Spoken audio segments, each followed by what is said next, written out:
Teman-teman Indofili Channel, selamat jumpa lagi dengan saya, Cak Irul. Semoga teman-teman semuanya sehat-sehat ya. Ini di Philadelphia masih dingin, cuaca ini ya sudah menuju ke spring. Jadi banyak tumbuh-tumbuhan yang sudah mulai bersemi. Dan seperti biasanya dimulai dengan bunga-bunga sakura yang bermekaran. Seperti ada di belakang saya itu adalah bunga sakura yang lagi bermekaran. Warnanya bagus, merah muda, pink, sampai nanti memutih gitu. Kalau baru-baru saja itu biasanya warna pink. Asik pokoknya. Kita lagi di taman, duduk-duduk lah, nyantai-nyantai karena saat ini pas cuaca lagi segar gitu. Udaranya nggak begitu dingin banget, tapi tetap aja dingin. Banyak teman-teman yang lain, yang orang-orang sekitar sini memanfaatkan cuaca yang seperti ini dengan berolahraga. Lari-lari atau jalan-jalan menghirup udara yang segar. Ya, senang sekali kita bisa ngevlog lagi di musim seperti ini. Enak kalau buat ngevlog ya, atau musim panas. Kali ini saya mau bahas apa ya? Oh iya. Beberapa teman-teman itu kan tanya tentang bagaimana Cak hidup di Philadelphia itu.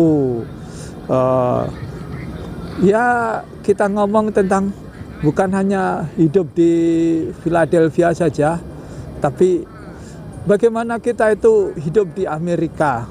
Nah, terus apakah bisa kita itu hidup di Amerika sebagai turis itu hidupnya berlama-lama di sini sambil dapat kerjaan dan lain-lain? Ya, jawabannya bisa.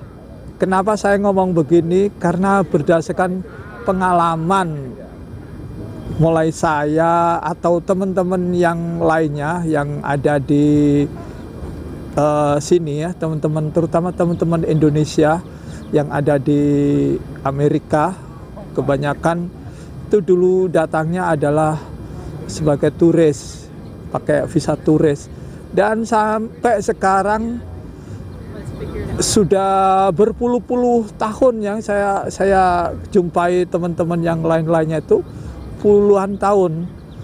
Jadi lebih dari 20 tahun pokoknya. Itu masih aja tetap hidup di sini dan aman, nggak ada apa-apa. Yang penting kerja terus. Ya tapi itu karena statusnya sebagai turis, jadi nggak bisa pulang ke Indonesia. Maksudnya nggak bisa pulang bisa, tapi nggak bisa kembali lagi ke Amerika. Mereka akan menghabiskan segala tenaganya dan waktunya untuk mencari dolar di Amerika sini, dikirim ke Indonesia untuk bekal sampai hari tuanya nanti dia pulang sudah menikmati ini sisa-sisa hidupnya dengan istilahnya pensiun lah di Indonesia. Di teman-teman yang lain-lainnya itu seperti itu. Jadi di sini itu mumpung masih bisa kerja, ya kerja di sini. Itulah. Nah, saya mau berbagi pengalaman. Tentunya bukan pengalaman saya sendiri juga ya, teman-teman yang lainnya yang punya pengalaman hidup di Amerika ini. Mengapa visa turis itu bisa dibuat kerja di sini, juga dibuat ya macam-macam lah. Mereka yang punya visa turis kok tinggalnya lama juga di sini. Kok bisa ya? Kok nggak ngurus surat-surat atau apa? Ada yang ngurus surat, ada yang tidak. Beberapa yang ngurus surat itu karena tidak bisa memenuhi syarat dan mereka ya dengan berat hati mereka harus pulang dengan sukarela karena disuruh pulang oleh pengadilan karena tidak memenuhi syarat untuk tinggal di sini. Karena dia begitu mengurus surat, dia istilahnya itu ditolak gitu. Ngurus surat apa sih? Ya macam-macam. Nanti kalau teman-teman itu mengetahui bagaimana hidup secara legal di Amerika, itu ada berbagai macam caranya untuk ngurus untuk menjadi legal. Dan salah satu yang tidak bisa dipenuhi oleh teman-teman itu akhirnya mereka harus pulang dengan terpaksa atau pulang dikejar-kejar, ditangkap dulu, dipenjara, baru dipulangkan. Itulah yang terjadi. Jadi hidup tidak tenang di sini karena ada sesuatu yang harus mengganjal. Terus bagaimana yang tidak ngurus surat atau yang tidak mau menjadi legal dan tetap menjadi gelap di sini? Ya bisa. Mereka dengan sembunyi-sembunyi atau dengan yang tidak aneh-aneh, menghindari yang misalkan ada kerjaan yang ada surat, dia tidak bisa kerjaan yang ada surat itu, tapi dia kerja yang tidak memerlukan surat itu. Ada, tidak hanya ada, tapi banyak sekali. Resikonya mereka memang tidak bisa dapat gaji yang tinggi karena gajinya itu gaji cash, jadi gaji yang tidak pakai cek gitu bisanya. Jadi itulah yang terjadi pada teman-teman yang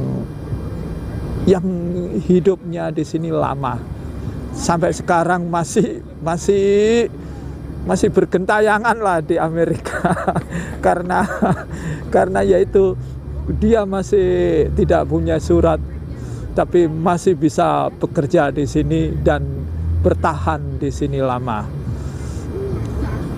Karena jiwanya adalah jiwa die hard atau jiwa yang yang pokoknya semangat kerjanya tinggi. Nah, itu yang bisa membuat mereka hidup di sini.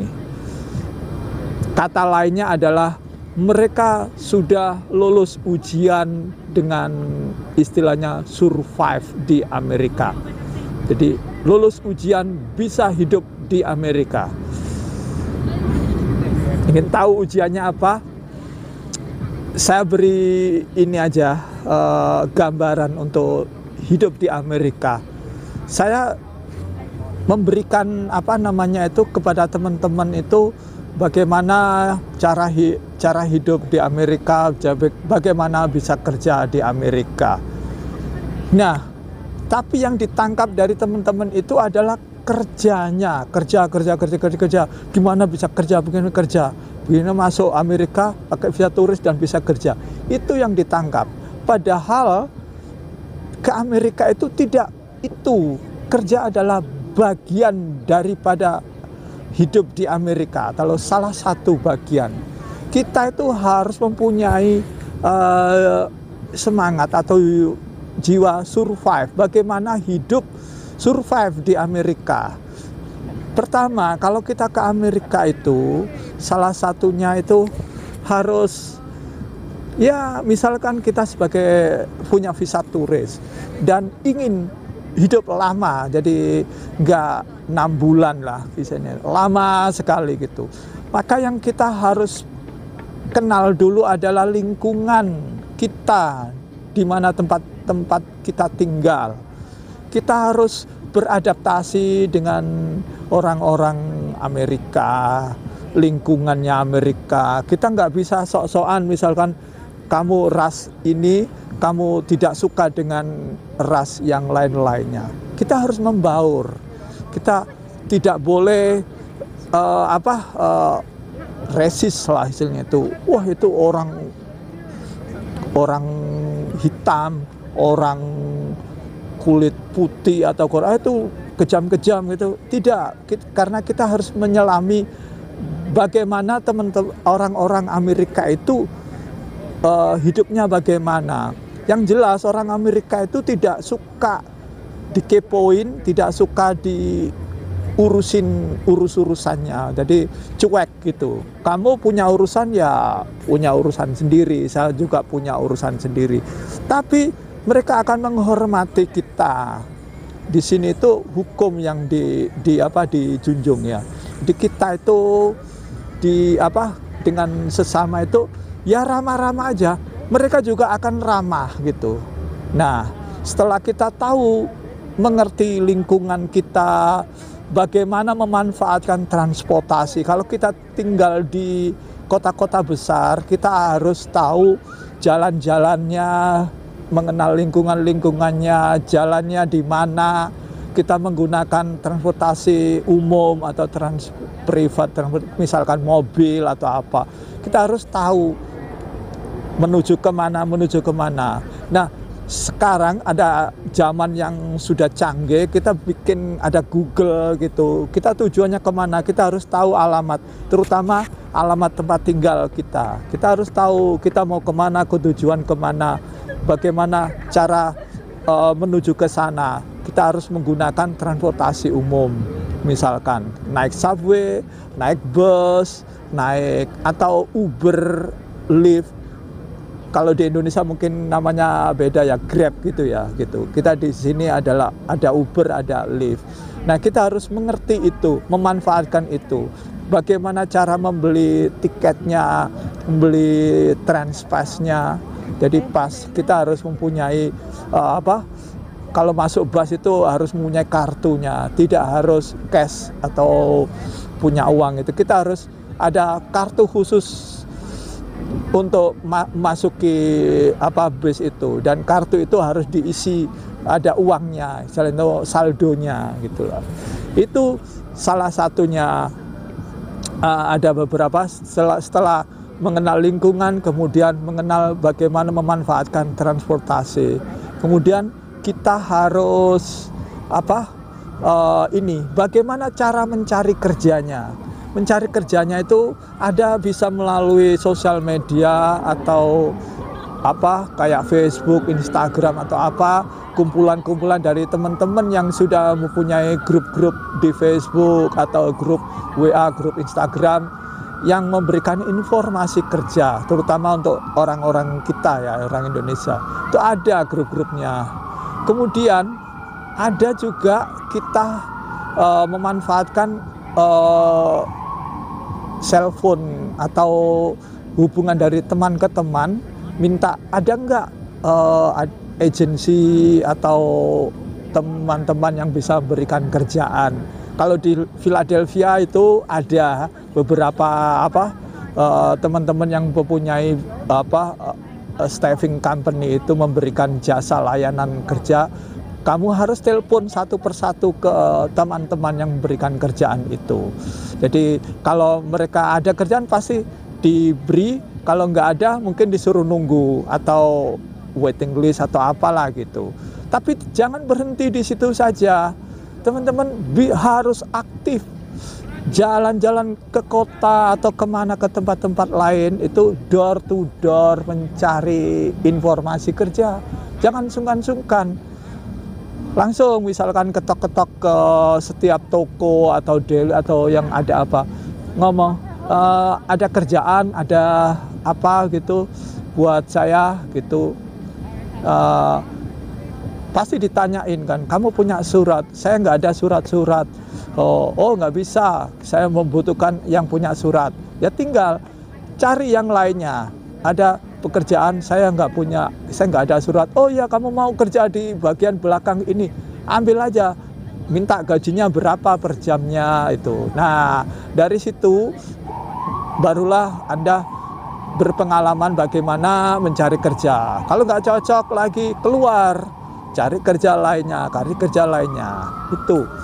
Jadi salah satu caranya adalah seperti itu. Kemudian di sini tuh harus mempunyai tempat tinggal atau kos sendiri ya. bagaimana supaya kalian bisa kos sendiri ya, cari kos-kosan.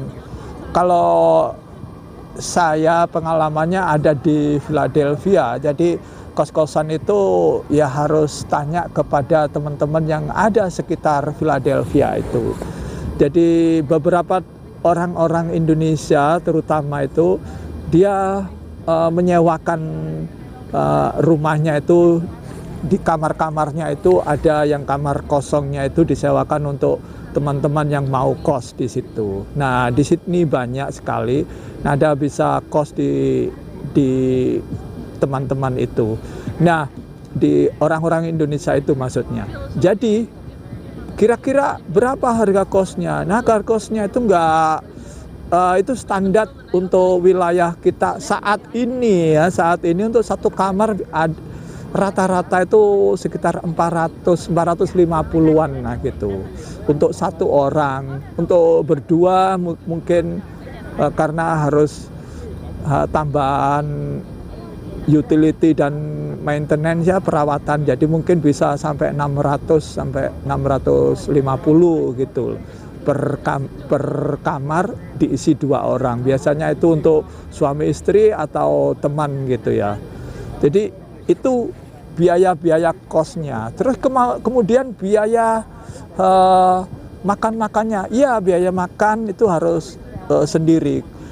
Sudah di kos itu sudah disediakan dapurnya, ada kamar mandi bareng-bareng satu rumah itu, kemudian dapur bisa buat masak, biasanya buat masak untuk keperluan kamu sendiri, tidak boleh buat komersial, jadi masak untuk kamu jual lagi nggak boleh, karena harus membayar gasnya yang punya rumah. Jadi 450 atau 650 itu sudah termasuk kita dapat masak, makan, tempat tinggal, listrik, semua tidak bayar, sudah bersih semua. Jadi itu untuk biaya kamar. Kemudian dari biaya hidup itu kita kerja itu kira-kira estimate-nya berapa sih kita itu bisa buat nabung apa enggak gitu, dengan nanti kita potong buat biaya makan dan lain-lain. Nah, makan itu ada catering, ada bisa makan sendiri. Kalau makan mau hemat, ada banyak teman-teman yang ekstrim gitu ya, cuma makan Indomie sama telur gitu. Ya saya sarankan janganlah, itu kurang bergizi. Masa hidup di Amerika gak ada gizinya. Daging itu harus. Tapi gimana, cukup nggak biayanya untuk istilahnya itu biaya untuk hidup? Kerja kan nggak dapat uang banyak. Nah, standar gaji di Amerika itu sudah terukur semuanya di setiap state. State California mungkin pajaknya tinggi tapi gajinya lebih tinggi. State yang New York juga biaya living cost-nya itu tinggi tapi gaji juga tinggi. Sewa kamar dan lain juga tinggi. Pajaknya juga tinggi. Nah, beruntung bagi yang tidak bayar pajak ya, untuk teman-teman yang pemegang visa turis dan tidak yang dibayar cash gitu. Itu Anda beruntung sekali. Orang Amerika akan istilahnya itu iri lah dengan kalian udah dapat kerja nggak bayar pajak. Tapi kalau ada kesempatan untuk bayar pajak ya bagus juga. Tapi ya itu standar gaji kalian tidak akan tinggi. Nah, gimana sih ngitung biaya hidupnya? Gini, ini contoh untuk Philadelphia ya. Saya jadi nggak yang state lain. Semua hampir sama seperti itu. Biaya hidup di sini itu kayak tadi saya berikan gambaran 450 itu untuk 1 bulan, 1 kamar. Nah, kamu untuk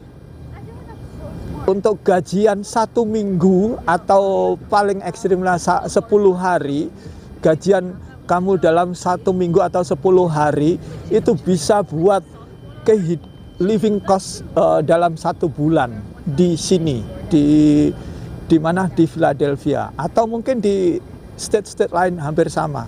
Jadi gajian seminggu atau 10 hari itu bisa dibuat hidup dalam 1 bulan. Nah, sisanya minggu yang berikutnya, atau kalau 10 hari berarti 20 hari yang setelahnya itu adalah bonus. Kamu bisa buat nabung, bisa buat ngirim uang ke mana, ke Indonesia gitu. Atau kalau gajinya seminggu sudah cukup, misalkan seminggunya itu udah cukup buat living cost 1 bulan, maka yang 3 minggunya adalah bonus. Kamu buat apa istilahnya itu, main-main, buat rekreasi, buat ya nonton bioskop dan lain-lain, dan sisanya juga ditabung atau dikirimkan ke Indonesia. Jadi itu gampang kan kalau ngitung kosnya. Nah, saya tekankan itu adalah bagaimana kita bisa survive. Jadi di Amerika itu jangan mikirin kerja. Tidak. Tapi bagaimana kamu bisa hidup bertahan di Amerika. Hidup bertahan di Amerika salah satunya yaitu tadi kamu bisa mengenal Amerika sendiri, mengenal lingkungan, bergaul dengan orang-orang sini, memahami kehidupan orang-orang sini. Kemudian kamu bisa, salah satunya juga adalah mencari kerja. Salah satunya juga bisa memanfaatkan transportasi umum. Atau kalau yang punya mobil bisa nyetir mobil sendiri, jalan-jalan ke tempat kerja atau kemana. Itu salah satunya. Itu adalah salah satu survive, bagaimana survive di Amerika. Kalau kalian sudah 1 bulan, 2 bulan, 3 bulan bisa hidup di Amerika sini dengan tahan banting, pasti bulan-bulan berikutnya akan terlalui. Dan saya yakin pasti kalian tidak akan mau pulang ke Indonesia. Pasti di sini aja dulu sampai dapat uang banyak. Di sini aja dulu sampai dapat uang dolarnya ngumpul banyak. Sampai bisa bikin apartemen atau villa di Indonesia atau apalah, pabrik atau apa gitu. Pasti ya pikiran-pikiran sampean. Kalau yang punya utang sampai lunas utangnya. Nah, itulah gambarannya. Jadi teman-teman, di Amerika itu harus belajar survive, bukan belajar untuk cari kerja, mendapatkan kerja aja, tapi survive. Salah satu survive itu adalah bisa bagaimana cara mendapatkan kerja, itu cara mencari kerjaannya gitu. Itu salah satu belajar untuk survive di Amerika. Itu aja teman-teman ya. Nanti kita akan bahas lagi yang macam-macam lah, yang kehidupan lagi yang teman-teman tanyakan.